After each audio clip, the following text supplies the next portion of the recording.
Welcome back to another deep dive. We're really thrilled you could join us today. I want you to picture the Carpathian Mountains. Oh, yeah. Brutal. Yeah, it's December of 1914. It is the absolute dead of winter. The terrain is just unforgiving. It's mountainous. It's completely frozen. And you have to imagine the sheer scale of what's happening there. Exactly. Converging in this freezing landscape are over 500,000 soldiers. They're fully equipped for this colossal mechanized clash. And we are examining an event today that would basically serve as the last independent gasp of a dying empire. Right. We are looking at the Battle of Limanowa. It remains really one of the most massive and consequential engagements on the Eastern Front of World War I, but it often gets kind of overshadowed by the sheer volume of conflict during that period. Yeah, the scale of the whole war kind of drowns it out. But our grounding material for this deep dive is a really comprehensive historical breakdown of the Limanowa campaign. We're pulling directly from, established historical records, military orders of battle, and just the raw tactical data of the era. Which is fascinating to look at. It really is. We have the troop movements, the casualty reports, and the underlying strategies that drove all these massive armies straight into the snow. And our mission today is to cut through all the density of that military history. We're going to extract the essential tactical maneuvers, examine the staggering scale of this localized conflict, and really uncover the profound historical irony that defines the legacy of the Austro-Hungarian effort here. Okay, let's unpack this. To really understand the violence that erupted in December, we need to establish the board in November of 1914. Right, you have to look at the setup. Yeah, the theater is the Galician Front. The Austro-Hungarian Second Army had launched a major offensive in mid-November, but they basically hit a brick wall. The Russian Fourth Army, who were acting as the defenders in this sector, yielded almost no ground at all. And the situation for the Austro-Hungarians was actively deteriorating across the broader front, too. I mean, further south, the Russian Second Army wasn't just holding the line, they were advancing. They were pushing forward. Exactly. By November 20th, Russian forces had pushed across the San River and moved directly into the Tarnow area. So the Austro-Hungarian forces were facing an immovable object in one sector and then a critical breakthrough in another. And we have to keep the ultimate objective in mind here, right, to understand the desperation of the commanders. The entire Austro-Hungarian posture in this region was built around one overarching strategic goal. They had to relieve the siege of the massive Fortress of Przemyśl. Yes, the fortress was completely cut off. The Russians had it surrounded. The Austro-Hungarians desperately needed to punch a hole through the Russian lines to save it. But instead of punching a hole, they were actively losing ground. Which leads to just a catastrophic miscalculation by the Austro-Hungarian High Command. Konrad von Hötzendorf and his staff, they looked at the broader map of the Eastern Front, and they saw that their German allies were enjoying some pretty significant successes much further north against the Russian armies. But looking at their own front, the Galician Front, the Russians were acting as this stubborn defensive wall, and they were actively advancing in the south. So why on earth would the Austro-Hungarians assume the Russians would just pack up and leave their positions? Well, it is a textbook case of confirmation bias, really, and imperial hubris. The Austro-Hungarian High Command built a strategy on what they hoped the enemy would do, rather than the hard intelligence of what the Russians were actually doing right there in Galicia. They just saw what they wanted to see. Exactly. They assumed the German pressure in the north would automatically force the Russians to siphon troops away from the south. They believed the Galician front would simply quiet down on its own. They fundamentally ignored the reality on the ground because it just didn't fit their preferred model. They based their entire defensive posture on a hopeful prediction. Right, and think about how dangerous that is for you in any high-stakes environment. It highlights a fatal flaw in military intelligence of the era. When the data changes, or when the reality in the trenches contradicts the models you drew up in a war room hundreds of miles away, your strategy must change. You have to adapt. You do. Relying on an ally's success to solve your own tactical problems is a gamble that rarely pays off against a well-resourced enemy. And of course, the Russians did not weaken their Galician lines. Far from it. Galicia was about to become one of the most densely packed powder kegs of 1914. The scale of the forces converging here is almost difficult to wrap your head around. The numbers are just staggering. They really are. The Austro-Hungarian forces, and this is bolstered by the German 47th Reserve Division, brought approximately 272,000 men to this specific theater. Well over 250,000 soldiers. Yeah, armed with 750 machine guns and 1,800 artillery guns. And the Russian Empire matched them step for step. They brought 282,736 men into the area, equipped with 773 machine guns and roughly 1,500 artillery pieces. What's fascinating here is how these two colossal forces, essentially 550,000 men with over 1,500 machine guns and 3,300 artillery pieces, were funneling into a geographical bottleneck. We are talking about the area around the towns of Limanowa and Ipano, which sit just 40 kilometers southeast of Krakow. When you map this out, you have 500,000 men crammed into a 40-kilometer stretch of mountainous terrain. That level of density, combined with the devastating power of 1914 industrial artillery in the freezing Carpathian winter, it just creates an absolute meat grinder. There is virtually no room to maneuver without colliding with a massive enemy formation. So what kicks off the actual battle? The catalyst for the battle was fundamentally about momentum. The Russian Third Army, commanded by Radko Dmitriev, had been steadily advancing toward the vital strategic city of Krakow. But that advance had finally stalled out just short of the city. Right.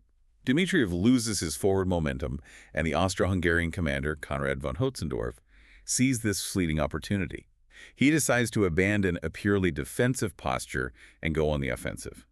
He orders a sweeping maneuver to turn Dmitriev's southern flank. And to execute this sweeping maneuver, an Austro-Hungarian commander named Josef Freiherr Roth was ordered to rapidly assemble his forces at Chaboka. On December 3rd, the opening moves of this massive tactical chess match began. The opening moves. Yeah. Roth mobilized 3 entire divisions. We're talking tens of thousands of men acting as a hammer, pushing north towards New Sandes. They used the 13th Rifle, the 3rd Infantry, and the 8th Infantry Divisions. You really have to imagine the logistics of this. Moving tens of thousands of infantrymen and horse-drawn artillery through snow-choked mountain passes. It is a grueling, agonizingly slow process. And the Russians weren't blind. They possessed their own reconnaissance. Exactly. They saw this massive Austro-Hungarian column moving to threaten their southern flank, and the Russian high command reacted with aggressive speed. The Russians immediately started shifting their own heavy pieces across the board. They deployed elements of 4 different army corps, the 9th, 11th, 8th, and 24th. And the 8th and 24th were under the command of Alexei Brusilov, right? Yes, elite forces. They moved them directly into the path of the Austro-Hungarian advance to bolster their threatened flank around New Sandes. Here's where it gets really interesting. By December 5th, Roth's initial Austro-Hungarian advance violently collides with these Russian reinforcements, and all forward momentum completely dies. But neither side is willing to back down. No, it transforms from a flanking maneuver into a high-speed game of tactical chicken. Both commanders begin frantically pouring tens of thousands of additional reinforcements right into the bottleneck. It became this desperate race to see who could bring overwhelming force to bear first. Konrad doubled down on his offensive. He essentially emptied his own cupboards. He pulled troops directly from the Krakow garrison itself. He sent in the 39th Honved Infantry Division. He was stripping command elements from other corps just to feed them into the eastern line at Limanowa. Meanwhile, Dmitriev, the Russian commander, is looking at the geometry of the battlefield. He realizes the existential danger his southern flank is in.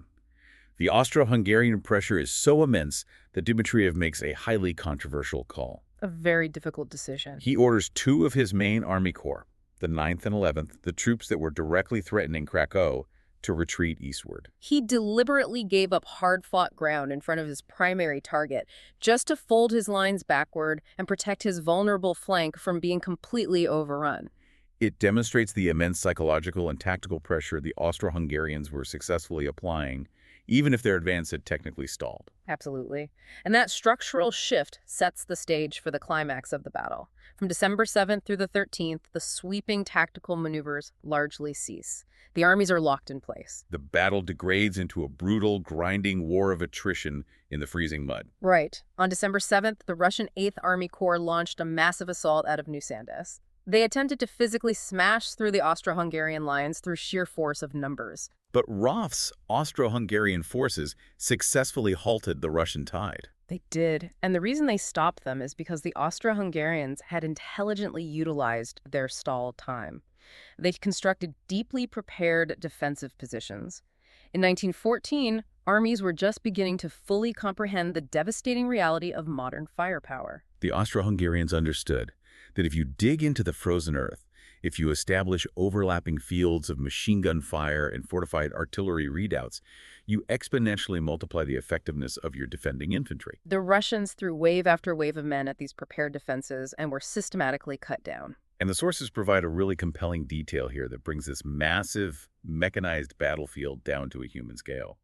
Among the units holding those frozen Austro-Hungarian defensive lines against the Russian onslaught was the 1st Brigade of the Polish Legions. Commanded by Josef Piłsudski. Yes. It serves as a reminder that within these massive, faceless army corps, there are specific, highly motivated units fighting tooth and nail in a fight for survival. This raises an important question.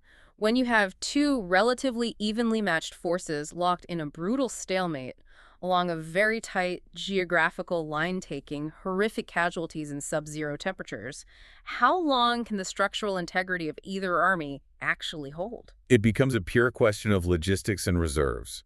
You cannot grind 500,000 men against each other's artillery indefinitely. The line has to break somewhere. And the tactical collapse of the Russian position finally occurred between December 10th and 12th. It wasn't a sudden rout, but more of a structural failure brought on by the arrival of fresh Austro-Hungarian forces. The reinforcements finally tipped the scale. Precisely. The lead elements of Świętoslaw Borowicz's Austro-Hungarian Third Army, specifically the 38th Honved Infantry Division under Sandor Szirmay, pushed up and reached Nowojowa. That is just 4 miles south of the critical Russian hub at New Sandes. Those fresh Austro-Hungarian and Hungarian troops are creeping right up to the throat of the Russian defensive line. Then the scales tipped completely. The Austro-Hungarian Nyax Corps arrived from Bartfeld. With this sudden influx of overwhelming pressure, the Russian 24th Army Corps was pinned down in place. They were entirely engaged, just keeping themselves alive. Right, which meant they could no longer provide any supporting fire or reinforcements to their comrades in the 8th Army Corps. So the Russian line fractured. The 8th Army Corps found themselves suddenly isolated, absorbing the full, concentrated brunt of the Austro-Hungarian assault. The Russian commander-in-chief of the Southwestern Front, Nikolai Ivanov, assessed the deteriorating situation at New Sandes. He recognized that the position was fundamentally untenable and ordered a full retreat. Ivanov ordered the Russian 8th Army Corps to pull back towards Zaklisin to save them from being completely enveloped. With the Russians falling back, Szirmay's troops swept in and officially captured New Sandes on December 12th. And by the 13th, the sprawling Battle of Limanowa was effectively over. Which brings us to the agonizing aftermath of this campaign.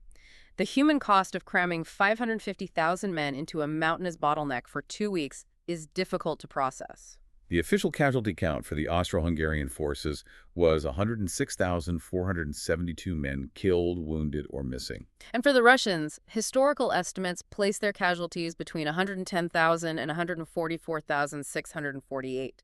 We are looking at well over 200,000 human beings who became casualties in just under 14 days of combat. The intensity of the machine gun crossfire, the relentless volume of the artillery barrages, and the lethal exposure to the Carpathian winter all combined to create that horrific toll.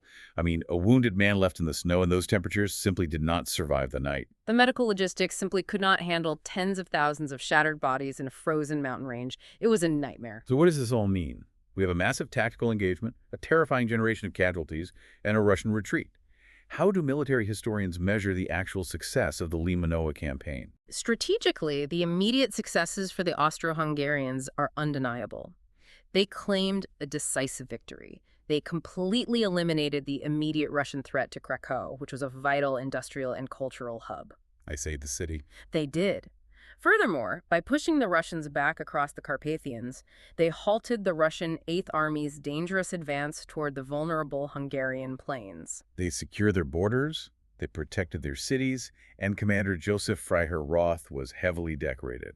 He was awarded the Knight's Cross to the Military Order of Maria Theresa and granted the noble title von Limanowa Apeno. On paper, it is a triumph of Austro-Hungarian arms. However, there is a massive, lingering failure shadowing this victory. We have to look back at the original objective we discussed at the beginning of this deep dive. The fortress. Exactly. The Austro-Hungarians initiated this entire Galician campaign to deblock the besieged fortress of Przemyśl. And despite pushing the Russians back at Limanowa, the fortress of Przemyśl remained completely cut off. The Russians stubbornly and successfully defended the direct approaches to the fortress. the Austro-Hungarian forces attempted to leverage their momentum from Limanowa to break through to Przemyśl, but they failed. The siege just continued. It did, eventually forcing the fortress to surrender in early 1915, leading to even more devastating, senseless losses for the Austro-Hungarian Empire.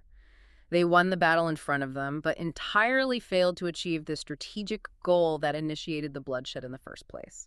It perfectly illustrates the disjointed nature of the Eastern Front. You can sacrifice 100,000 men to win a tactical masterpiece and still completely lose the broader strategic narrative. If we connect this to the bigger picture, this confrontation stands as one of the absolute final battles won unilaterally by the Austro-Hungarian Army. It holds a very unique, highly melancholy place in military history. They executed this massive, complex operation on their own. They didn't require the German army to salvage their lines here. Right. But from this point forward in World War I, almost all of their subsequent victories and defensive stands would depend entirely on German intervention, German leadership, or German reinforcements. Limanowa was the last great independent flexing of military muscle by a dual monarchy that was already fracturing internally. As history shows us, that empire would ultimately be disestablished and erased from the map by the end of the conflict. It is a phenomenal and tragic historical narrative. To summarize the core takeaways for you, the Limanowa campaign serves as a masterclass in the severe dangers of military confirmation bias, assuming an enemy will react based on your hopes rather than their own strategic goals. It also demonstrates the paralyzing effectiveness of prepared trench defenses against massed infantry. And above all, it highlights the staggering, devastating scale of Eastern Front warfare in 1914. Before we close out, I want to leave you with a final thought to consider regarding the legacy of Limanowa. Consider the profound historical irony of this campaign. It really is striking. You have an ancient empire that pours its resources, its logistics, and the lives of over 270,000 men into the freezing mountains. They fight a brilliant tactical battle. They secure their borders, protect their cities, and celebrate their commanders as national heroes.